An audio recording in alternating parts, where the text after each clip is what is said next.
man. He was on his back, and I mean, you're basically out on the ground, no referee. I'm talking fucking stomps. You imagine how fast it's like fucking. It's not like one of those movies. You hit a guy 4 or 5 times in the face on the ground with his head against the concrete. You can kill him. He's fucking done, man. And I'm smart. I'm gonna drop both my knees on his fucking face and fucking grab that long hair and drop 2 fucking elbows. Not that bullshit UFC where they got to kind of take care of you. I'm dropping 2 elbows right on your fucking eye socket or on your spine. Right. They banned those elbows to the spine for that reason, because you can fucking dislocate a guy's vertebrae. Right. Very, very fast like this. And this is one of those things, man. I'll take any bump in the ring you want to drop me off my fucking head. Do whatever you want to me or Jack. You step into the street, there is no game anymore. It's all right. Jeez. God. This guy has a problem, man. I mean, what is wrong with you, man? I mean, how much enhancements did you take? How many did you inject in your body every day? Yeah, this is terrible, man. Did you really have to do all that just because he slapped you in the face, Teddy Hart? Did you really have to do all that? I mean, you say you almost took this guy out. You almost deleted him. You know, it's sad. You need to calm that down, partner. You're doing too much.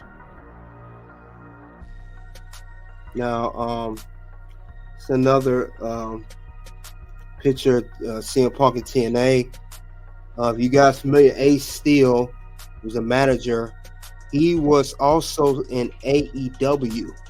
And I believe he was terminated during the CM Punk. If you guys give you guys a little history, Ace Steel wrestled with him in TNA. He later on became a manager in AEW. And following the media scrum in 2022 last year, when CM Punk was at the time suspended, this guy in front of him, Ace Steel, was fired, released. He was released from AEW due to that whole melee between Punk and the Elite backstage. This is how long he's known Ace Steel. Now, this is 2002, 20 years later, they back at AEW, and they both are not with AEW right now. So that shows the history between both of these men. They've known each other for quite some time. If you do the history on that one, just to give you a little history lesson regarding, CM Punk and Ace Steel. Anything else you want to add, Goodbread, to that? No, man, but this guy is dangerous, and this is interesting. Why have nobody done this video right here? Like, this is locker room news, guys. Hit that like button, and I'm interested. Let's go. Yes. Come to the locker room news. We are at the lockers right now. Get you a seat at the bench at the locker room. Let's listen to what happens behind the scenes in the wrestling business. And with that being said, this interview's not over. It's another part to this. Let's continue. And we do it locker room style like we always do. fucking do or die, and you got one chance to make a reputation. And that was like, so I was very mad and very upset. And Sabu, I think, saved CM Punk's career, because I was gonna fucking kill him for doing that. And I don't think you would have ever heard about CM Punk doing the MMA. You would have never heard about him being one of the greatest wrestlers in WWE. And I put him over as one of the greatest entertainers overall playing the game. For the time he had while he was in there, that guy was a fucking king. Right. And I give him this, and this is, you have to hear the whole video. You can't just cut a part of it out and make it sound like I hate CM Punk. I don't. No. He's a fucking stud. The guy turned out to be a fucking stud. Had a lot more charisma than I originally thought he did. Took a fucking weird little angle and niche and built it into a fucking mega superstar that became a millionaire in wrestling. And give him all the props in the world for being the first guy to have the balls to step outside and fucking challenge me to a fight. And fucking after that, he was in a room with me by myself, and I remember thinking, I'm gonna fucking knock him out again. He's fucking brutal, you know. And we're standing right beside each other, and the Harris brothers are basically lecturing us about fighting at a show. Where were you? And we're just sitting there, and this is the TNA building now. Oh, TNA. Same night, right after the fight's over, they pulled us aside and made us stand there. And I remember sitting there with him, going, "I'm gonna fucking he's because I knew he was he wasn't shit." Okay. This is where he's getting to the part of after the fight, what happened, the aftermath. and pretty much the effect part, the cause and effect afterwards the fight. Now this guy said that he knew how to fight real well, but what they don't know is during this fight that things could have got really, really serious, and it, like he said, he could have took CM Punk out, and in the midst of that, he could have hurt himself too. And I know that CM Punk, slapped in the face, but what he should have did is he should have gave him a warning, heads up, saying, hey, you could have roughed him up a little bit. Did you have to go MMA on him? It sounded like he went MMA on him. I thought that was way too much.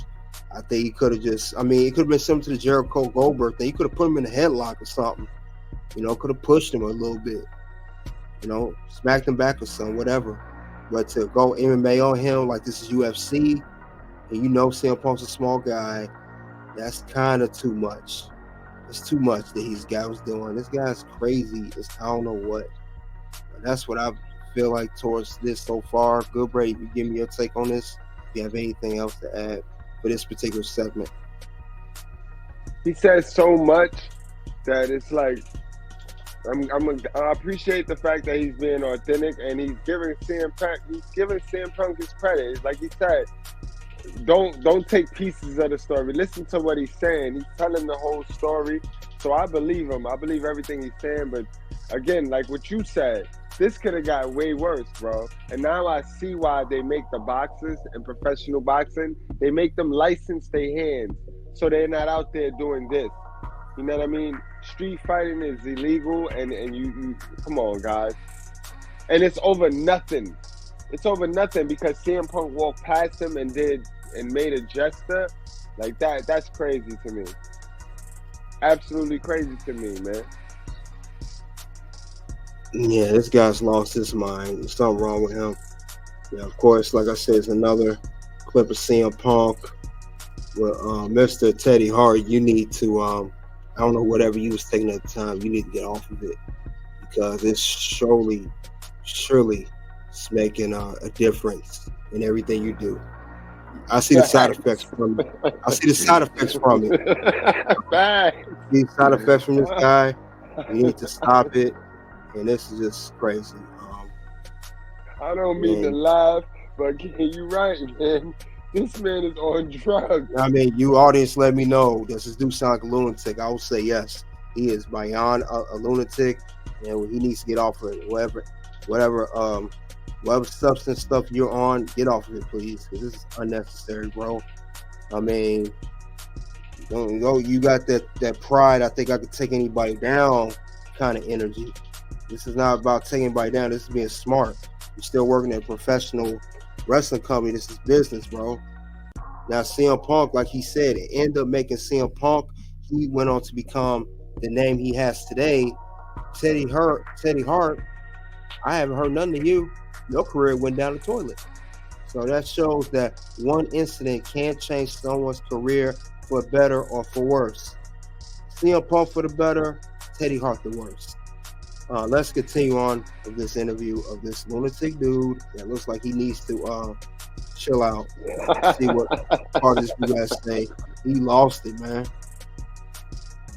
He wasn't shit. So I really wanted to get him again. I'm just like, I don't really want to be in TNA anyway. What if I just fucking sucker punch him right now and I just take him down and fucking grab that hair and fucking start to beat the fuck out of him again and get it over with this time? And I was like, man. And I remember just looking at him and I was like, and we're right. It's awkward. Imagine you and me after we fought, just sitting there, just waiting, and there's no one really around the hair, and we're waiting for the Harris brothers to come up, and he's fucking crying. He's got tears in his eyes, and he's got a little shiner, and they end up firing CM Punk because they asked who threw the first punch, who started it, and they said CM Punk did. He punched Teddy first, and they said, "Oh well, he's gone." Jeff Jarrett offered me a contract. Were you shocked? Fuck. I mean, that's the first time. I didn't take the contract. Something actually goes your way. This is the first time, and I again in retrospect, for not having a job now and the way my life went and things, maybe I should have taken that job in TNA when I had offered to me at that time. It would have been a lot of great matches with AJ Styles. Would have been matches with Kurt Angle. because I looked at TNA as the CFL, and I still thought I could play in the NFL. Right. I didn't want to settle for the So you fucking still had CFL. WWE I aspirations. still always do, and it breaks my heart that the Do you WWE. think it would have hurt your WWE comeback if you went to TNA? At that time, I think it would have been. I would have got miles on my car that I wouldn't have got to be. I mean, in retrospect, I ended up wasting those fucking miles on Jersey All Pro and fucking Mexico. All right, that is the last part of that clip. Teddy Hart talked about the whole backstage incident between himself and CM Punk, what led to him being CM Punk being fired from TNA, and of course Teddy Hart, who his career went down nowhere. One for last name, I won't even know who you were. Let's be honest here. Not only you made yourself look bad, you made your legendary family name look bad. So we need to get that together. But this is ridiculous how this dude was acting. The way he carried himself was very unprofessional. He has no kind of etiquette.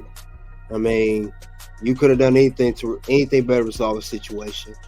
Like I said, you could have put him in a little headlock. I get that he smacked you. I get that you tried to make amends with CM Punk. But did you really have to stomp him down and try to beat him and take him down like a dog? Did you really have to maul him like that? No. Now, my question is, if this was a Bobby Lashley, Mark Henry, Big Show, Brock Lesnar, would you have that same kind of energy for those guys? I don't think you would. I think you would have some sense. You definitely give CM Punk. That's the kind of energy I'm getting from this Teddy Hart guy. So that's my take on that. You got anything you want to ask Gilbert? Aside from the fact that this man sounds like what he truly is, and that is a criminal, you know what I mean? You didn't touch on the fact that this man went to jail, man. This man ended up getting locked up. So he a waste of talent. You know what I mean? A waste of talent. And remember, hurt people hurt people. And he could have ended CM Punk's career just because he's a nobody. You know what I mean? And it sucks, but at the end of the day, nothing happened. It turned out for the best. But this is amazing right here. I did not know this information until today, and I appreciate you, and I appreciate your channel, man. Thanks for having me. Well, don't go away.